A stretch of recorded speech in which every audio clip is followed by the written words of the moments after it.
what is karma?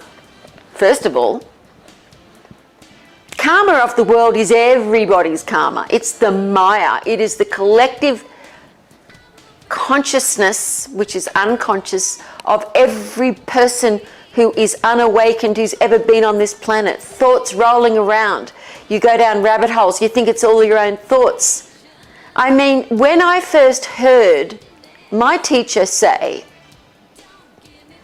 only about 96%, maybe 4%, maybe 6% is actually your thought from your soul, from your consciousness. The rest is collective consciousness from the planet. I did not get it. It's like, but that is my thought. I know it's my thought. I just thought I need to go to the toilet. Well, I started really breaking it down. Well, obviously that is my thought because it comes from my body. I would like a cup of tea. I'm not near a tea shop. I'm not smelling tea, so it's not from the consciousness of the planet. That's me. I would like a cup of tea. I like tea. But if you're driving by a cookie shop or a cupcake shop and you're like, oh, now I feel like a cookie or a cupcake, then you know it's from the collective consciousness of all those people waiting in line. And that's how you know. You're feeling great within yourself and all of a sudden you're feeling bad. You just look around. That's how my teacher used to say, just look around. Are you catching somebody's negativity? And that is then formed. Put it this way. You feel the emotion of something and it may not be your emotion. You're not feeling that emotion. What your brain does, your mind does, is attempt to put it into thought. It's actually the emotion that happens first, then the thought, because it's like, oh, what does that emotion mean? This emotion means this. Consciousness looks around. Oh, well, these people are mad. I'm mad too. Oh, okay, so you're mad. Why? I really don't know why they're mad. But you can really go down a rabbit hole with it. But I think at the same time, I'm not underestimating any of you because I didn't get it. But I liked breaking things down. Okay, I don't understand what she's saying, but I'm going to use because I always say, keep it simple and spiritual. Mwah, kiss. I'm going to attempt to find out what thought is mine and what is somebody else's. And I knew that the main thing was to not have any thought at all. To meditate with no thought and just let that divine wisdom come through my immortal consciousness and for that to speak through me. Which she does. However, it took a while of breaking things down. And that's called Yana Yoga. That's wisdom yoga. You're actually using your mind to find out where your mind's buggering up your life. I was going to say fucking up your life, but we don't want to do that, do we? Oh my God, she can't be spiritual. She just cursed.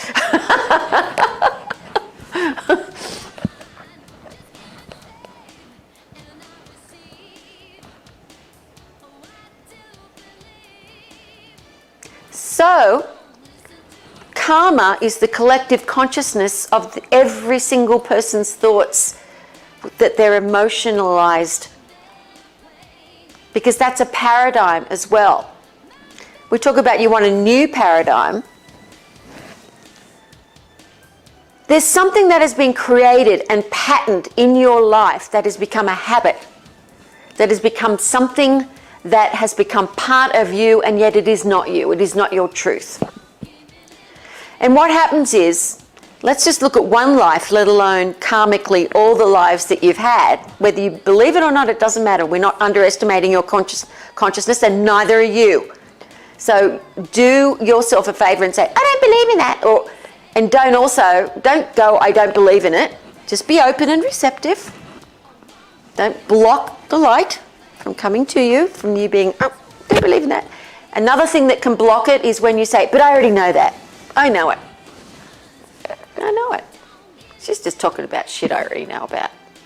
Yeah, anyway, it's kind of fun to listen to, and I do believe she can send light to me, and the prayers are probably good, so I'll hang in there. Yeah. You don't know something just because you remember it. You know something when you have had the experience. Oh, I know all about childbirth. Have you given birth? When you've given birth, then you can say, I know.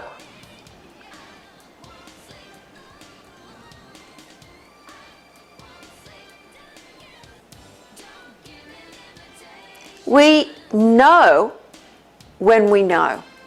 You have an experience that is your own unique experience of what love is. No one can tell you what love is after that. You know what it is within yourself. Someone might explain it to you. Words can't do it. You know what love is. You know when you feel happy.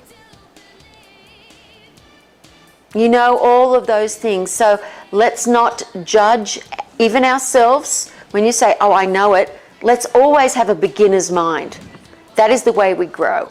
Because we have to release the old paradigms, the old personalities, the old, I know that, I've done that. We want to get rid of that little I and bring in the big I, or the big S, the big self, the higher self. Your spirit, your soul, your immortal consciousness. That's what we want here today. Shh. We're not going to talk about the other one because it's probably listening in. We focus on the big self, the higher self, immortal consciousness, omniscient, omnipotent, omnipresent, generous, giving, beautiful, holy light that just loves unconditionally. It gives you strength when you don't think you have any.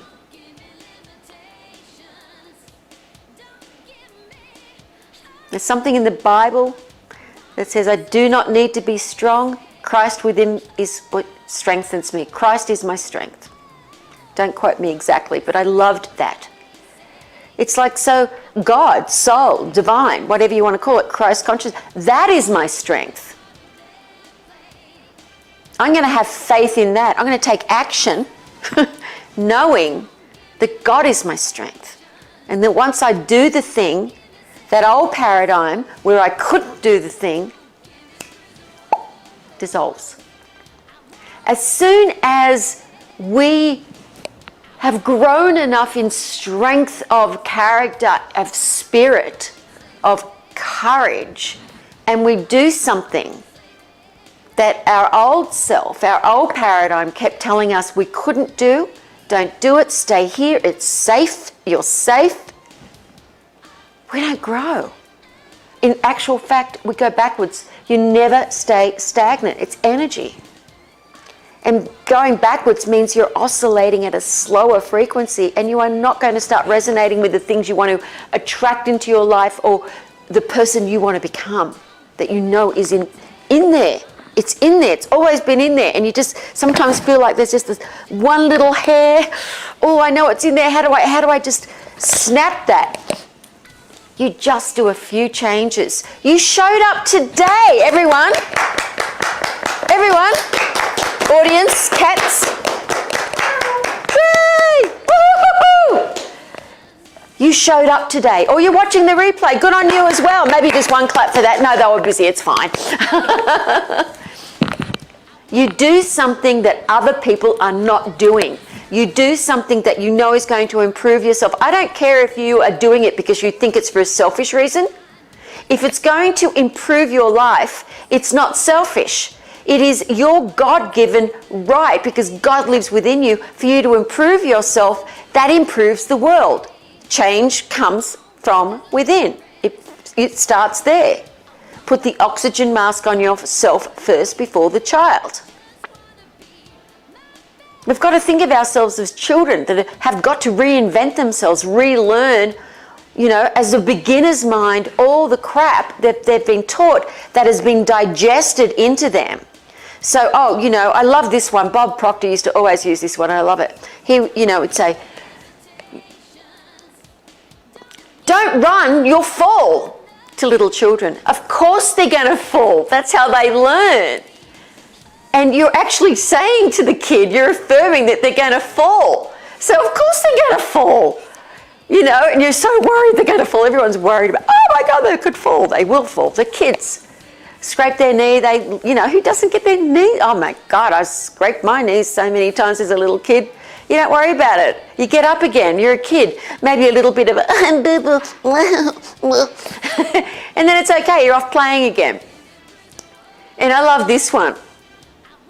Don't go out into the rain. You'll catch a cold.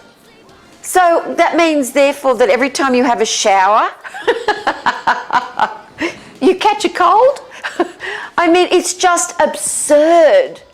Of course you don't catch a cold. It's a collective conscious thought of the planet. It is not the truth. You go out in the rain, you don't catch a cold. It's a virus thing that is done through contagion. It's not the rain. The rain is water. It's a spiritual being. It's beautiful. So you get wet. It's wonderful walking out in the rain. You get your clothes a bit wet. Get them dry clean. Big deal. Or take an umbrella, whatever. I don't care. You're not going to catch a cold from going out in the rain. And I love this other one. Don't forget the milk. What is that woman or man? I don't want to put it in the category of a woman saying to the man, forget the milk. And he's like, well, you told me to forget it.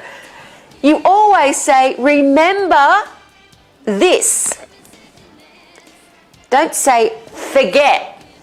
Because all the subconscious mind thinks is, okay, not a problem. I have forgotten the milk, it's done. Good job. So think of the things that we say to ourselves that put us back into a paradigm that it's an old paradigm from our parents or our grandparents. Not their fault, we don't blame anyone. The whole planet's got their little idiosyncrasies, that's for sure.